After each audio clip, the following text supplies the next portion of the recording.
أعوذ بالله السميع العليم من الشيطان الرجيم بسم الله الرحمن الرحيم. Je remercie beaucoup mon frère Al-Arbi pour cette explication très détaillée, très claire de la vision juste de la réforme de l'islam. Et donc moi j'aborde un thème que le frère Al-Arbi a abordé, c'est la question de la traduction du Coran.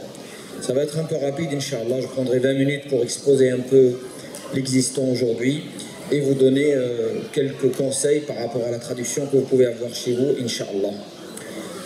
Est-ce qu'il est possible de traduire le Coran al-Karim? Les savants sont d'accord que la traduction du Coran al-Karim est autorisée et elle est même recommandée.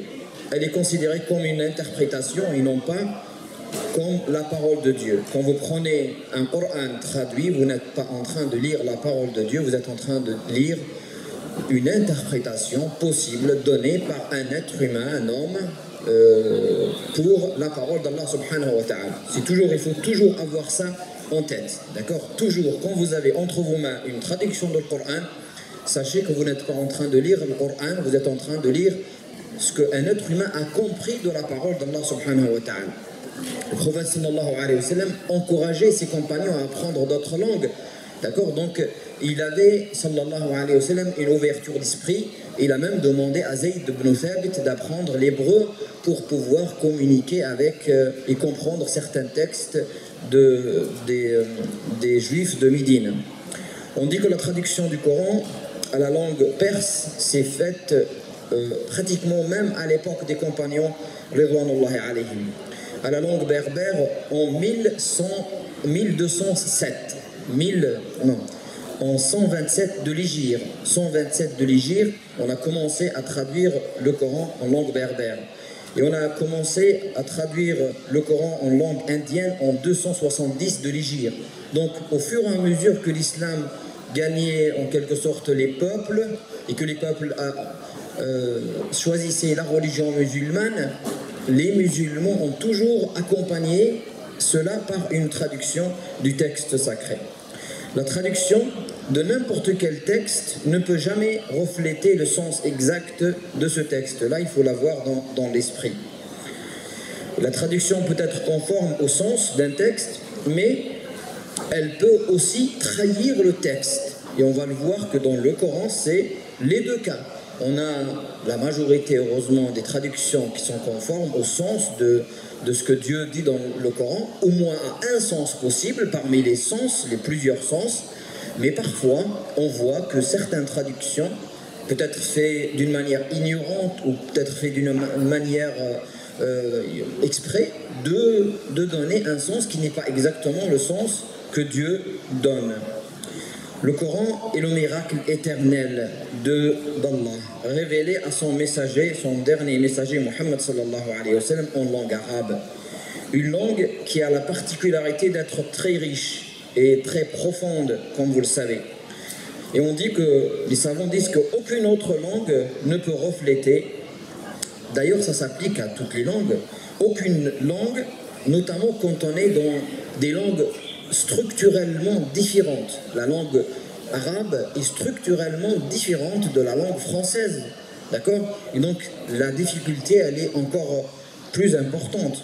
Aucune autre langue ne peut refléter tous les détails et tous les sens qu'un verset coranique peut contenir, tout en sachant que le Coran, c'est le summum de la langue arabe. Ceux qui connaissent très bien la langue arabe, quand ils lisent le Coran, même les Arabes de l'époque du prophète sallallahu alayhi wa sallam, quand ils ont entendu le Coran, c'était pour eux un texte magnifique. Et c'est pour ça que le Coran est un texte très profond et il a un style très particulier. C'est pas de la poésie, c'est pas de la prose, c'est pas un texte ordinaire non plus, mais c'est un texte avec des rimes, parfois sans rimes. Et c'est pour ça que la difficulté, elle est encore plus pour ceux qui veulent traduire le Coran, de lui donner cette beauté que lui donne la langue arabe. Comment donc retranscrire les rimes et les assonances d'un livre qui a vocation à être récité et psalmodié, parce que le Coran comme vous le savez, en tant que musulman, on ne va pas les lire directement. Bismillahirrahmanirrahim, alhamdulillahi rabbil alamin. On va le lire Bismillahirrahmanirrahim avec une mélodie et psalmodie, comme vous le savez. Et Dieu le demande et le prophète le faisait de cette manière-là. Pourquoi traduire le Coran? Nous ne pouvons pas demander à tout le monde musulman. Aujourd'hui, dans le monde musulman, 20% des musulmans sont arabes. 80% des musulmans dans le monde sont non arabes. Vous avez des Turcs, vous avez des Afghans, vous avez des Pakistanais, des Indonésiens, des Malaisiens, des Africains. Donc, ces gens-là ont besoin d'accéder à la parole de Dieu, au moins partiellement à la parole de Dieu. Donc, c'est pour ça que les savants, depuis le début de l'islam, ont donné l'autorisation, même la recommandation, de traduire le Coran. Donc, pour permettre aux musulmans qui ne parlent pas la langue arabe à accéder, même partiellement, au texte divin. Dieu nous dit dans le Coran, nous n'avons envoyé aucun prophète qui n'ait utilisé la langue de son peuple pour les éclairer. Chaque prophète a été envoyé par la langue de son peuple. Le prophète Mohammed a été envoyé à un peuple arabe par la langue de son peuple. Et quand on est en Turquie, quand on est en Afghanistan, en Pakistan, on doit aussi pouvoir transmettre la parole de Dieu à ces peuples-là avec leur langue. La traduction du texte coranique est essentielle aussi pour les chercheurs, pour ceux qui ne sont pas musulmans et qui veulent un peu découvrir la religion musulmane, les principes de la religion musulmane. Il n'y a pas mieux que d'accéder à la parole, la source même, parce que les musulmans considèrent le Coran comme la première source de la religion musulmane. Donc pour ceux qui s'intéressent à la religion musulmane, c'est le texte par excellence. Et on voit aujourd'hui, les gens, avec tout ce qui se passe, s'intéressent beaucoup à l'islam, veulent savoir, à ce que ce texte sacré incite par exemple les gens à la violence, ben, ils vont acheter le Coran, et à travers le Coran, ils essayent de comprendre la religion musulmane. Certains ont traduit le Coran pour diaboliser les musulmans et orienter les peuples à détester l'islam. Et ça, c'était vrai, beaucoup, au début de la traduction européenne du Coran. Parce que c'était carrément dans les années des croisades, où certaines personnes ont traduit le Coran en français, dans d'autres langues européennes, en espagnol notamment, et l'objectif c'était de dire, regardez ces musulmans qui sont en Espagne, qui sont ici, en réalité leur religion c'est une religion de guerre, c'est une religion qui appelle à la violence, et pour que les gens détestent naturellement l'islam. Donc il y avait certaines traductions, on les a jusqu'à aujourd'hui, très orientées, très orientées. Bien sûr, par la suite, les traductions ont commencé à être plus neutres. En Europe, la traduction du Coran était portée notamment par des religieux dont l'objectif de donner une image pas très avenante de la religion musulmane. Alors, des croisades. Utiliser la traduction pour les actes cultuels. Est-ce qu'on peut utiliser la traduction du Coran pour des actes cultuels, pour faire la prière par exemple? Pour la majorité des savants musulmans, l'utilisation de la traduction du Coran pour effectuer les actes cultuels, la prière canonique, les 5 prières par jour, pour la majorité des savants, ce n'est pas autorisé. Donc pour les 5 prières par jour, on doit prier en langue arabe. Ça c'est la première règle à garder. Mais prier, par exemple, lever les mains pour demander à Dieu quelque chose, vous n'êtes pas obligé de le dire en langue arabe, d'accord? Si vous avez un besoin particulier, vous voulez demander à Allah quelque chose, levez vos mains et parlez à Dieu. Dieu comprend toutes les langues. Je ne parle ici que de la prière canonique. Allahu Akbar. Tu dis pas louange à Dieu, le clément, le miséricordieux, tu dis Alhamdulillahi Rabbil Alamin, d'accord? Donc les savants, la majorité des savants disent que les actes cultuels doivent être faits en langue arabe. Mais vous avez l'imam Abu Hanifa qui dit pour un nouveau converti, en attendant quelqu'un qui ne connaît pas l'arabe et qui veut prier, en attendant d'apprendre la langue arabe, il peut même prier en une autre langue que l'arabe. Par contre, les autres savants, la majorité disent non. Il peut dire Subhanallah au lieu de lire la Fatiha par exemple, et ça remplace la lecture du Coran. Donc vous avez ces avis qui existent. Lire la traduction du Coran n'est pas considéré comme un acte cultuel, mais cela fait partie de l'apprentissage. Même si vous prenez le Coran et vous êtes en train de le lire en langue française, ce n'est pas considéré comme un acte cultuel. Alors que si vous prenez le Coran et vous le lisez en arabe, Bismillahirrahmanirrahim, même avec difficulté, c'est un acte cultuel. C'est-à-dire pour chaque lettre que vous êtes en train de lire, Dieu vous donne 10 hasana, comme le dit le prophète, sallallahu alayhi wa sallam. Par contre, si vous le faites en langue française ou en une autre langue, vous n'avez pas la même récompense. Vous avez certainement une récompense d'apprendre d'apprendre la parole de Dieu, de lire la parole de Dieu. Mais c'est pour ça qu'il est demandé à chaque musulman, même s'il ne comprend pas le sens des textes arabes, de le lire en langue arabe. Et dans le monde musulman, regardez en Turquie, regardez les Africains, regardez partout dans le monde, les Russes, ils lisent le Coran en langue arabe pour avoir la bénédiction du Coran, mais ils le comprennent en leur langue. C'est parce que Dieu nous demande de lire sa parole telle qu'elle est pour pouvoir la transmettre génération après génération. Peut-être que cette génération ne comprend pas la langue arabe, l'autre, elle le comprend. Voilà, c'est pour ça que les savants musulmans n'ont pas donné l'autorisation, pas comme chez les chrétiens par exemple, où la messe se passe complètement en langue française. Nous, la khutbah de l'Jumu'ah doit inclure la langue arabe et la langue française, c'est possible, mais la prière canonique, Dhuhr ou l'Asr, ne doit se passer qu'en langue arabe. Maintenant, on va parler de l'écriture des lettres coraniques en phonétique. Vous allez le trouver parfois. Les savants sont contre cette écriture parce que on a une écriture de référence. Je l'ai dit hier quand j'ai fait une intervention sur le livre Initiation au Coran. D'ailleurs, je vous conseille vraiment de l'acheter. Il y en a ici, ils sont très très bien parce que c'est un livre qui donne l'historique du Coran, Initiation au Coran. Donc il est là, ce livre-là. Je vous conseille vraiment de l'acheter, il est à l'extérieur. Voilà, vous pouvez l'acheter. J'en ai parlé hier et donc j'en ai parlé un peu et les savants disent qu'on a une seule écriture de référence qu'on doit respecter à chaque fois quand on écrit le Coran. On l'écrit selon l'écriture ottomanienne. Ottoman, c'est le 3e calife. C'est celui qui a écrit, d'accord, c'est pas lui-même, mais c'est à son époque que le Coran a été écrit, d'accord, entièrement dans l'ordre et distribué dans toutes les villes musulmanes. Donc c'est pour ça que les savants sont contre qu'on écrive un Coran entier. Vous savez, phonétique, Bismillahirrahmanirrahim, avec les lettres françaises, on va écrire la parole de Dieu en arabe. Ça, c'est interdit. Normalement, on ne doit pas le faire. Et je vous conseille pas d'apprendre le Coran de cette manière.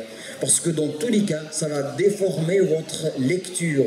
Non, apprenez. Même ça vous prend un peu plus de temps. Ça prend peut-être 6 mois pour apprendre Alif, Ba, Ta, prononcer correctement. Mais ça a un plaisir par la suite d'apprendre le Coran et de le lire avec les bonnes lettres. Parce qu'en langue française, on ne peut pas faire la différence entre Ha, Ha, A, parfois Kha. Toutes les lettres qui sortent d'ici, l'arabe c'est une langue qui dans la prononciation, il n'y a pas uniquement la langue, il y a toute la langue, il y a aussi la gorge, on parle aussi de la gorge et c'est pour ça qu'il faut respecter cela.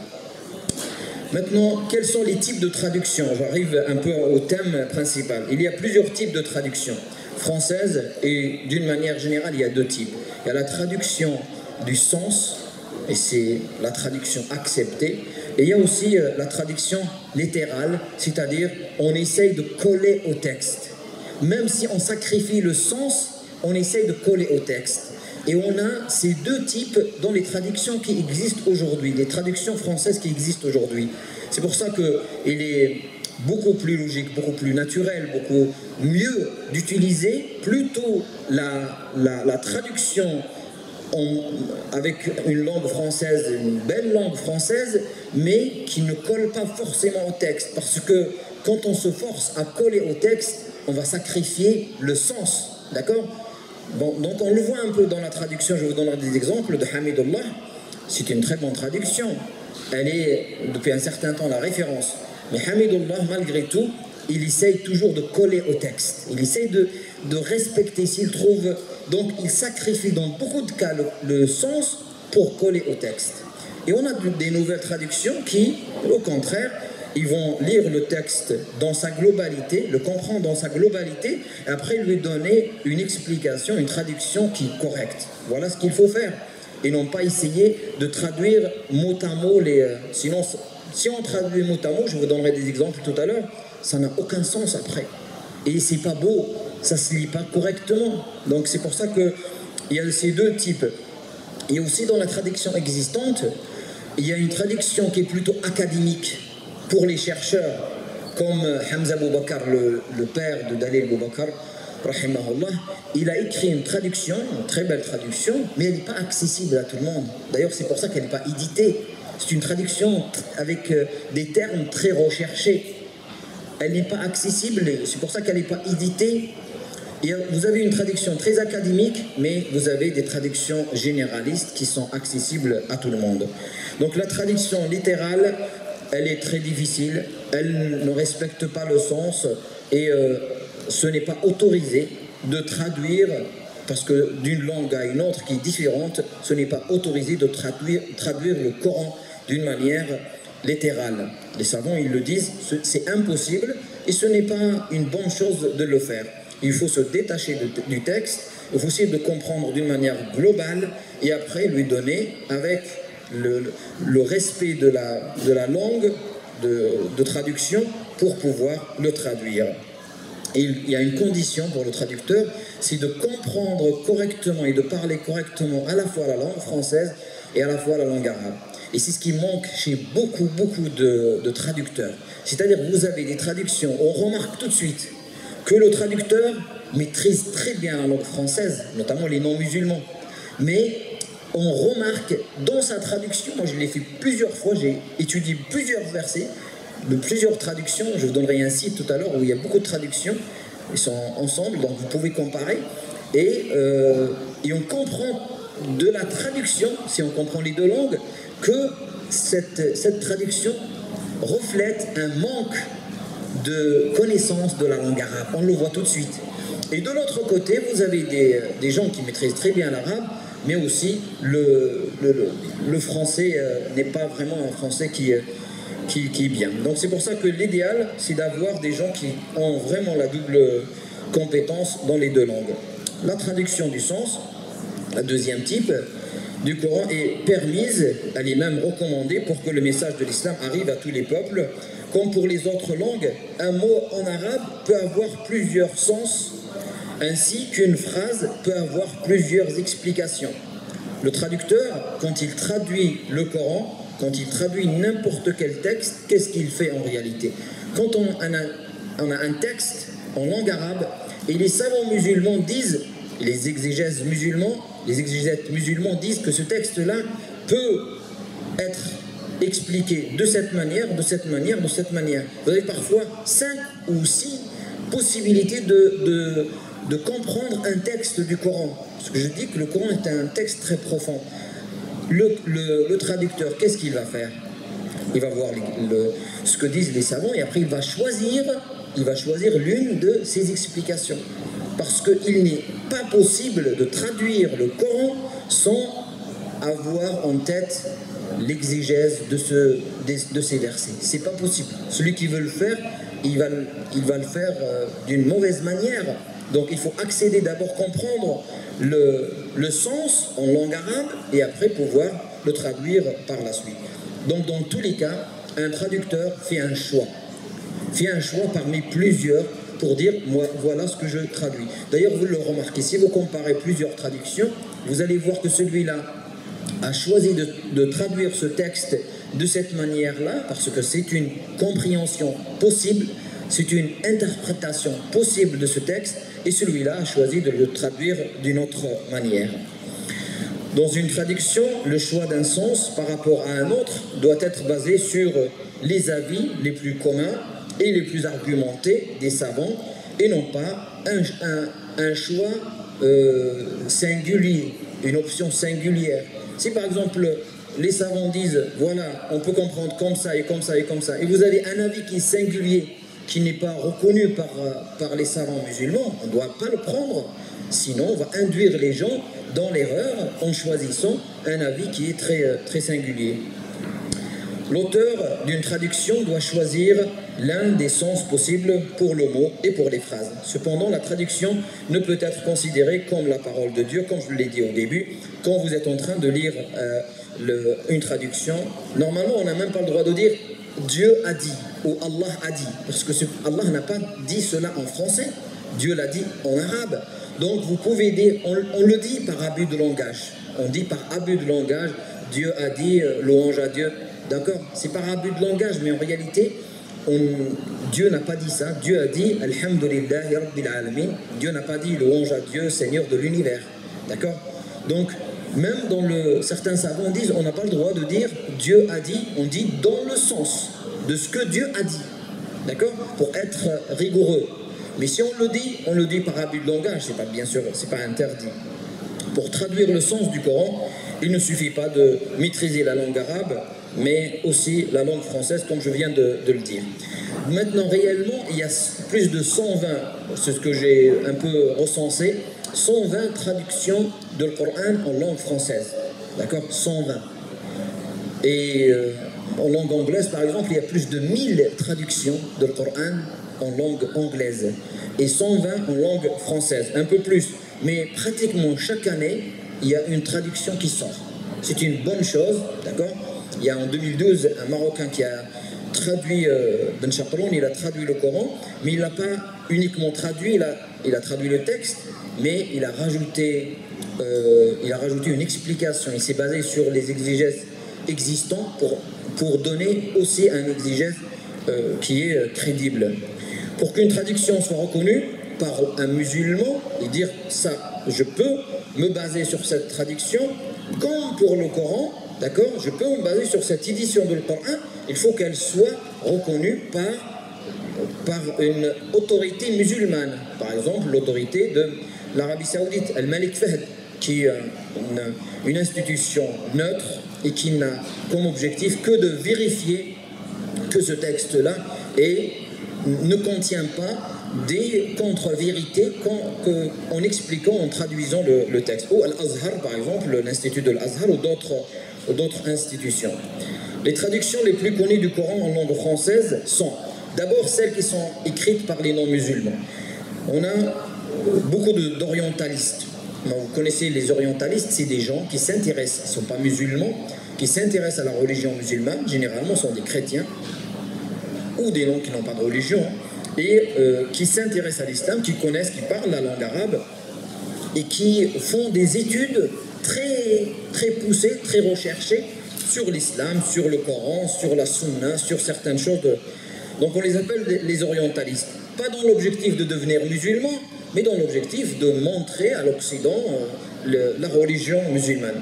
La plus ancienne traduction française du Coran est celle d'André du Rayet, orientaliste français. Il est né en 1580, mort en 1660, et elle a été publiée en 1647. Et elle a été rééditée pendant un siècle. C'est celle-ci qui était pendant un siècle, en quelque sorte, la traduction officielle du Coran accessible au peuple européen. Le Coran, la traduction de Kazimierski, et celle-ci, elle est jusqu'à aujourd'hui, elle existe jusqu'à aujourd'hui, elle est très disponible. Si vous recherchez sur Internet la traduction du Coran, généralement, c'est sur celle-ci que vous allez tomber. D'accord? C'est la traduction qui a été faite en 1840 par un orientaliste aussi, Kazimierski, et vous l'avez, elle a été éditée à Flammarion en 1970, la dernière. Et c'est celle-ci qui a duré le plus longtemps, c'est-à-dire que cette traduction, elle est très médiocre. Le problème, c'est qu'elle a été publiée beaucoup, et vous avez chez tout le monde, si vous avez un Coran traduit en français, une fois sur deux, c'est la traduction de Kazimierski, d'accord? Et vous avez une très belle traduction, très belle, de Denise Masson. Elle l'appelle « Essai d'interprétation du Coran inimitable », traduit par Denise Masson, et revu par un grand savant libanais, Subhi As-Saleh.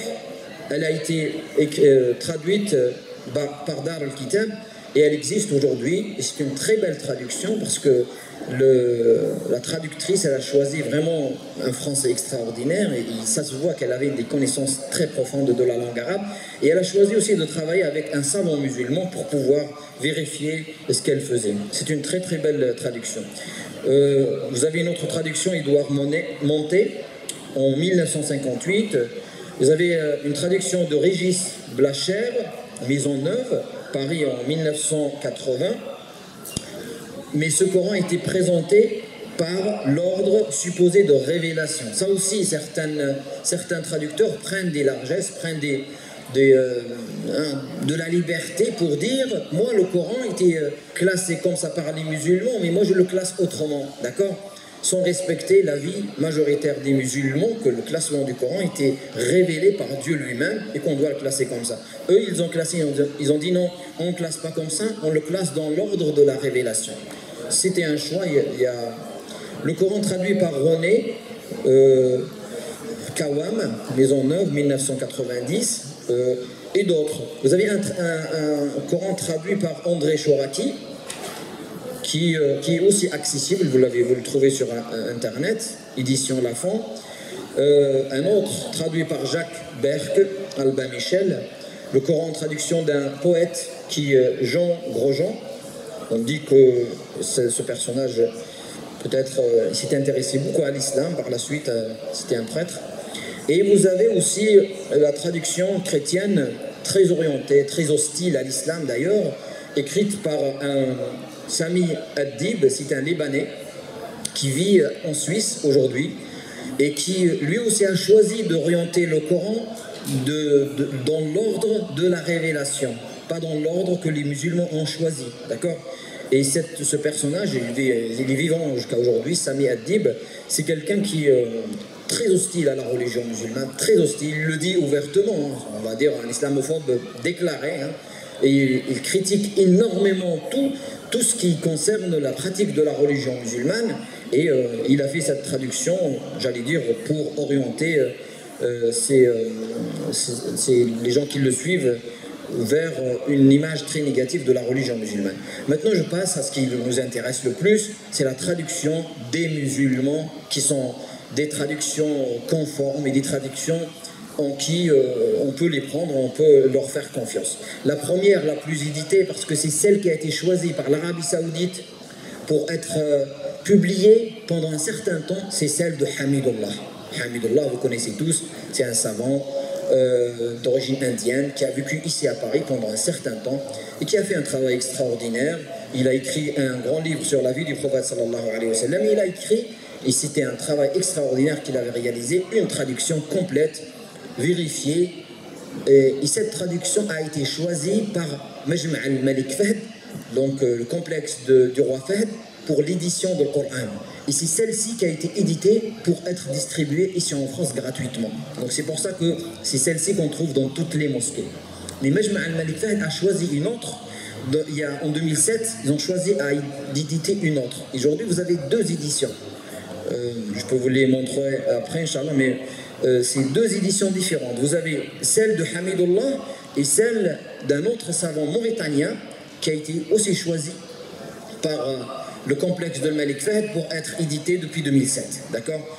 Et celle-ci, elle est beaucoup, beaucoup mieux que celle de Hamidullah. Si j'ai un conseil à vous donner, si vous allez en Arabie Saoudite ou vous allez au consulat, si vous cherchez celle de Mohammed Waldbah, qui est beaucoup mieux que la première. Donc, c'est celle de Hamidullah la plus ancienne. Et vous l'avez aussi sur Internet, vous cherchez corancomplexe.com et vous avez la traduction complète du Coran. Et vous avez l'autre aussi. Le Saint-Coran traduit par Mohamed Chiadmi.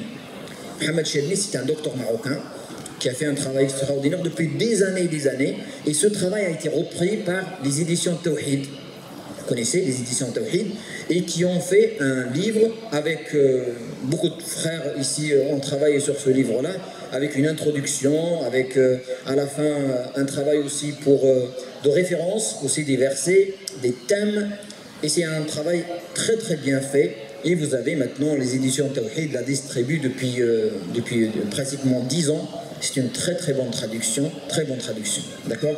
Chiadmi, édition Tawhid, d'accord? Et après vous avez le Coran traduit par Zainab Abdelaziz, il est disponible sur internet, c'est un docteur égyptien, elle est égyptienne, Zainab Abdelaziz. Vous avez le Coran traduit par Abu Bakr Hamza, c'est Hamza, le père de Abu Bakr, le recteur de la mosquée de Paris, l'ancien recteur de la mosquée de Paris. Et je vous ai dit, c'est une très bonne traduction, très recherchée, très développée, très recherchée. Donc c'est très académique, c'est-à-dire que ce n'est pas accessible à tout le monde. Vous avez le Saint-Coran traduit par Dr Mohamed Al-Mukhtar Ouldbah en 2003, et c'est celle que je vous recommande vraiment parce que c'est celle qui est distribuée par l'Arabie Saoudite, mais celle qui est vraiment un langage très simple, c'est-à-dire elle coule de source en quelque sorte. Quand on lit facilement et les termes sont bien choisis.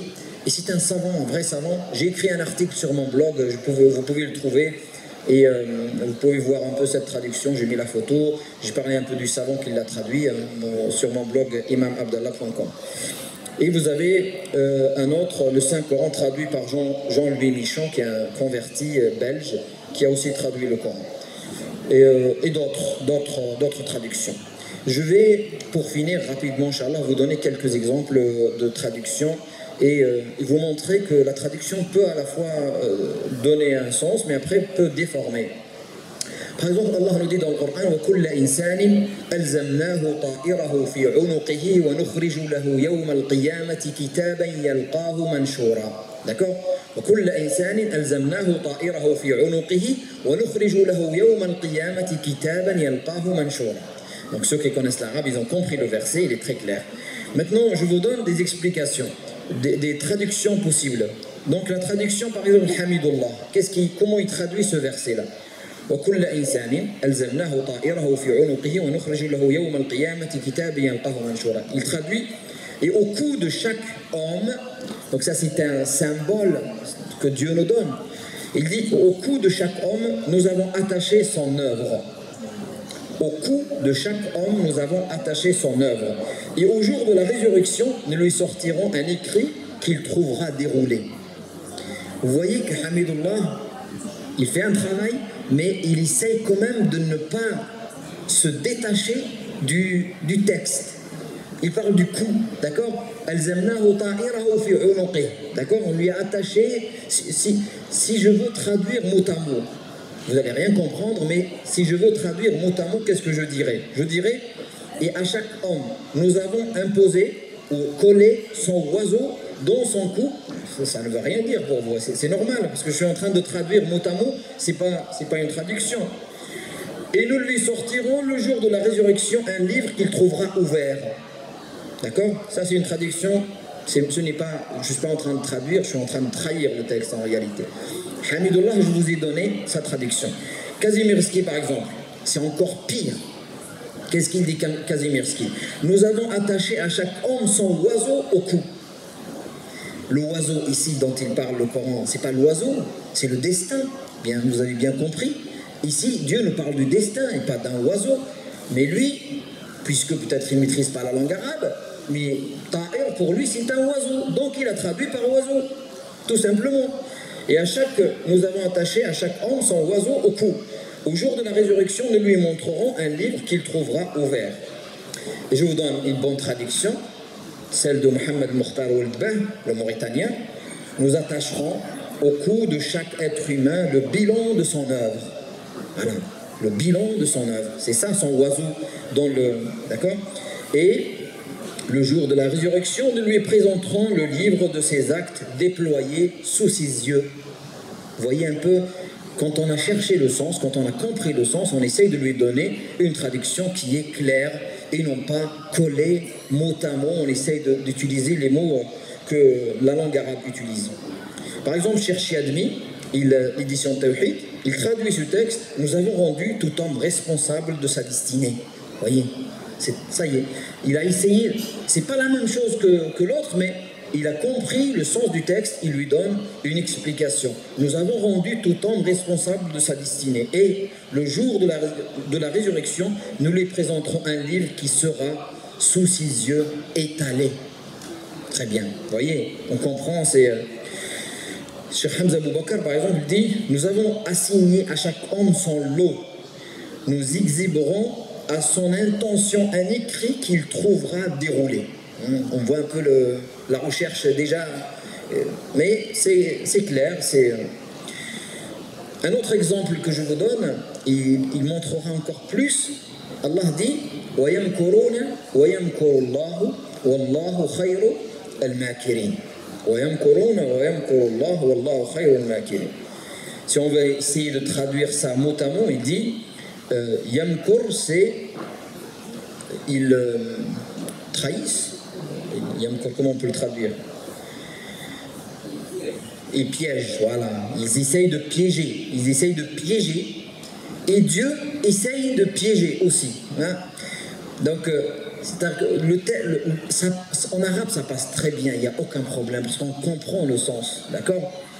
Ils complotent, et Dieu complote contre eux. C'est un peu, ils piègent, ils complotent, et Dieu complote contre eux. Et Dieu, si je traduis, normalement, je n'ai pas le droit de dire ça, mais si j'essaye de coller au texte, et je vais dire, et Dieu est le meilleur des comploteurs. C'est pas du tout dans le Coran.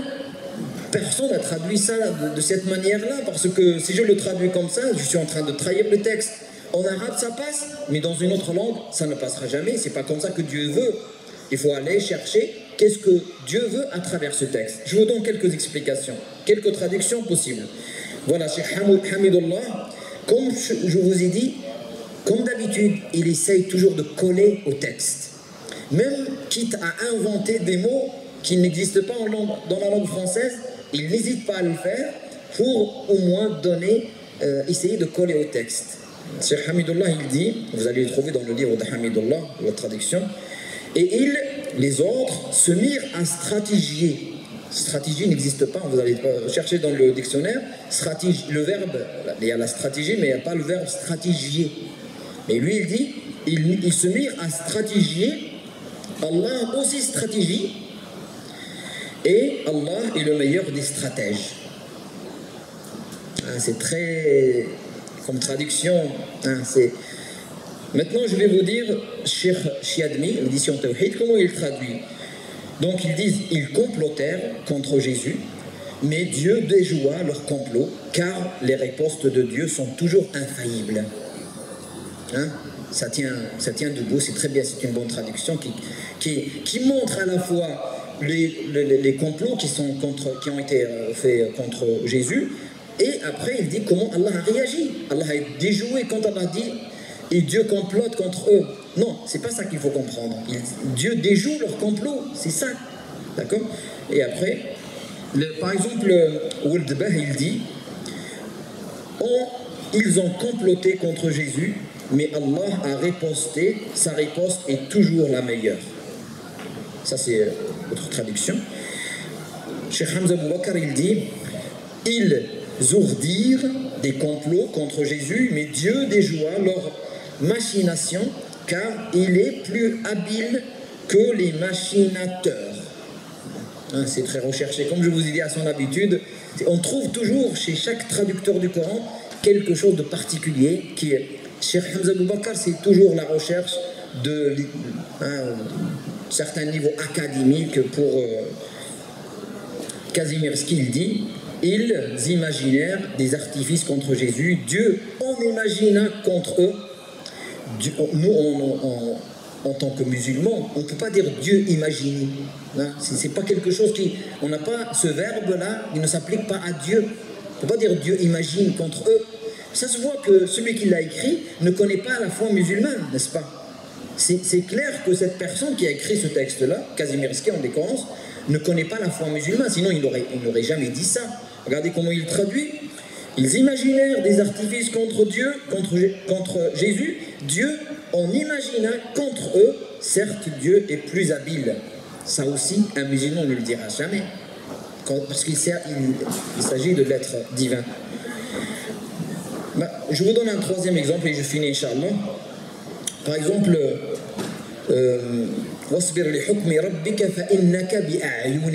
j'ai choisi exprès des textes qui donnent plusieurs compréhensions possibles. Patiente, parce que Dieu, si je veux traduire textuellement le texte, tu es dans nos prunelles, tu es dans nos yeux. Il dit patiente parce que tu es dans nos yeux. Tu es dans nos yeux, on va voir comment les gens l'ont expliqué. Hamidullah, il dit, et supporte patiemment la décision de ton Seigneur, car en vérité tu es sous nos yeux. Il essaye de garder les termes yeux. D'accord? C'est exprès. Chiadmi, il dit, supporte donc avec patience l'arrêt de ton Seigneur, tu es de notre part l'objet d'une protection vigilante. Tu es sous notre protection. Donc là, l'autre il a essayé de garder le terme yeux et l'autre il est passé pour utiliser le terme protection. Mais c'est en réalité ça. Quand Dieu dit à son prophète, tu es dans nos prunelles, nos yeux, il est en train de lui dire, tu es sous notre protection. Voilà. Et après, il dit, nous avons l'œil sur toi. Nous avons l'œil sur toi. Ça aussi, c'est quelque chose qui est acceptable. Le Fatiha, Iyyaka na'budu wa iyyaka nasta'in. Vous allez trouver tous les musulmans, quand ils traduisent Iyyaka na'budu wa iyyaka nasta'in, ils vont traduire c'est toi seul que nous adorons. Et c'est toi seul dont nous implorons secours. Et vous allez trouver tous qui ne sont pas musulmans, tous les traducteurs non musulmans, j'ai remarqué, ils enlèvent le seul. Parce qu'ils n'ont pas la compréhension de Iyyaka. Parce que Iyyaka dans la langue arabe veut l'exclusivité. L'exclusivité. C'est toi seul que nous adorons, c'est toi seul dont nous implorons secours. Et après, j'ai beaucoup d'autres exemples qui montrent que la traduction, il faut vraiment essayer de connaître la foi musulmane pour pouvoir la traduire correctement. Maintenant, par exemple, le terme infidèle, le terme kafir. Le terme kafir est utilisé beaucoup de fois dans le Coran al-Karim. Et on voit que par la tradition chrétienne, on traduit ceux qui ne sont pas chrétiens comme des infidèles. Alors que chez les musulmans, on ne les appelle pas les infidèles. Nous, ce terme infidèle n'existe pas dans la religion musulmane. On n'appelle pas les gens infidèles. Et si on veut traduire le mot kafir, ce n'est pas mécréant non plus. Alors que vous allez trouver partout, dans toutes les traductions. D'accord? Ce terme traduit, même chez ceux qui sont très bien, traduit par infidèle ou mécréant. Alors que peut-être la meilleure traduction, parce que kafir, c'est celui qui cache la foi, caché, c'est peut-être négateur, d'accord? Ou parfois on parle de non-musulmans. C'est beaucoup mieux que de traduire comme ça. Et c'est pour ça qu'on a besoin, la traduction a besoin d'être revue dans chaque génération. Par chaque génération, on doit revoir la traduction, choisir les bons termes. Aujourd'hui, par exemple, le terme salat, on ne peut pas le traduire par prière, parce que quand on le traduit par prière, en réalité, prière, c'est chez les chrétiens, quand on lui dit prière, pour lui c'est dua, c'est l'invocation. On dit nous, évoquer Dieu, c'est l'évocation de Dieu. Alors pour nous, la prière, c'est les 5 prières par jour. Donc le terme zakat, si on traduit par aumône, on a enlevé beaucoup de sens à ce terme-là, parce que ce n'est pas uniquement l'aumône. Quand on dit à un non-musulman aumône, il comprend, ben c'est un don que je fais si je veux. Alors que la zakat, c'est pas un don, c'est une obligation religieuse, elle est cadrée. D'accord?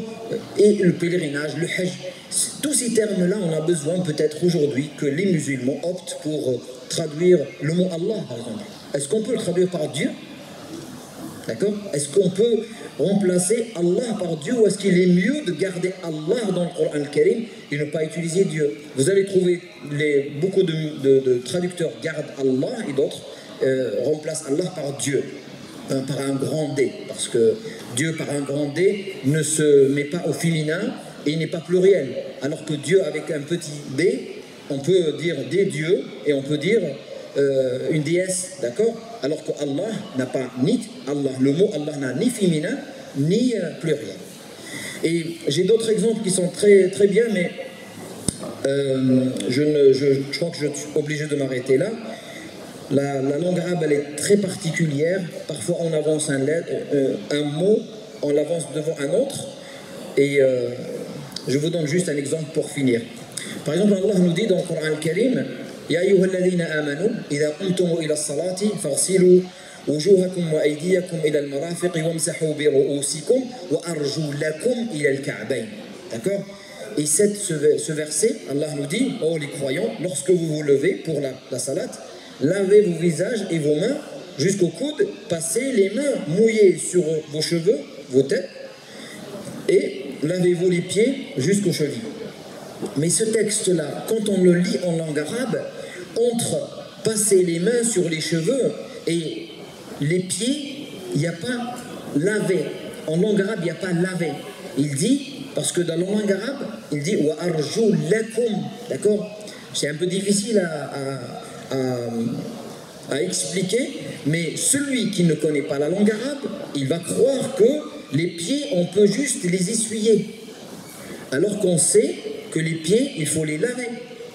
Donc vous allez trouver chez Kazimierski, par exemple, quand il traduit ce verset, il dit « Ô croyants, quand vous vous disposez à faire la prière, lavez le visage et les mains jusqu'au coude, essuyez vos têtes et vos pieds. » Lui, Kazimierski, ne sait pas que ici, là, Allah dit « Wa arju lakum ». Il ne fait pas la différence, parce qu'il ne connaît pas le verbe, il ne le connaît pas, ça se voit. Donc c'est pour ça qu'il a dit « Wa arju lakum ». Dans la langue arabe, on sait que « arju lakum », c'est-à-dire ça revient comme les mains et le visage. Vous devez les laver et non pas les essuyer comme vous avez fait pour les cheveux. Vous avez compris un peu on peut faire des erreurs quand on traduit d'une manière sans connaître une religion. Voilà ce que j'avais à vous dire, Inch'Allah, concernant la traduction qui existe aujourd'hui. Je vous conseille vraiment la traduction du Mauritanien Ahmed Ould-Ben. Je vous conseille la traduction Chiadmi de l'édition Tawhid, elle est très très bien. La traduction Hamidullah reste très bien. Traduction d'une non-musulmane qui s'appelle Denise Masson, qui est très bien aussi. Elle est vendue à la FNAC et tout, vous allez la trouver. Elle est très fidèle, vraiment respectueuse du sens de la parole de Dieu. Et je vous remercie, Inch'Allah, si vous avez des questions. Merci.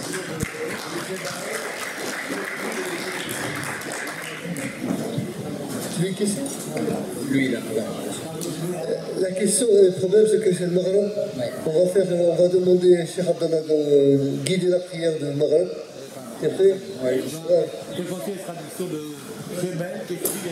Que pensez-vous des traductions de Chebel, Keshri et Pélo? Ouais. Très bien, les trois. Les trois sont des bonnes traductions. Chebal, vous avez Keshri, Chebal, je ne les ai pas cités, mais je les avais notés. Hein. Chebal et Keshri. Chebal, je ne suis pas, parce qu'il y a aussi des remarques un peu sur cette traduction. Il se base beaucoup sur d'autres traductions, des anciennes traductions, mais ça reste des traductions académiques et correctes. Oui, les trois. Oui, il est juste ici. Donc je vous conseille de vous procurer ce livre-là qui est très très bien. Il vous donne l'historique de la composition du Coran al-Karim. Et si vous voulez qu'on fasse la prière ensemble, bismillah, Inch'Allah.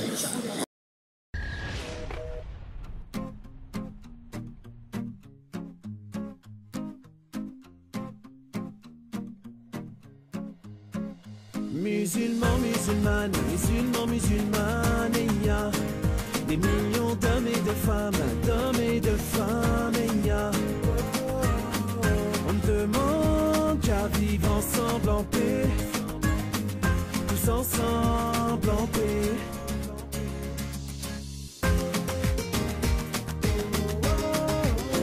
Des millions d'hommes et de femmes, embellis par les valeurs de l'islam. Musulmans, musulmanes, j'ai des millions de frères et de sœurs, des hommes, des femmes de toutes les couches sociales, des pères de famille, époux au grand cœur, des sœurs qui s'émancipent avec et sans voile, des sourires, des visages et des cœurs rayonnants, des bonnes âmes de tout âge, originaires des 5 continents. Musulmans, musulmans, des Français qui travaillent, votent et paient des impôts, et qui comme tout le monde veulent juste sortir la tête de l'eau. Musulmans, musulmanes, musulmans, musulmanes, et y a des millions d'hommes et de femmes, et y a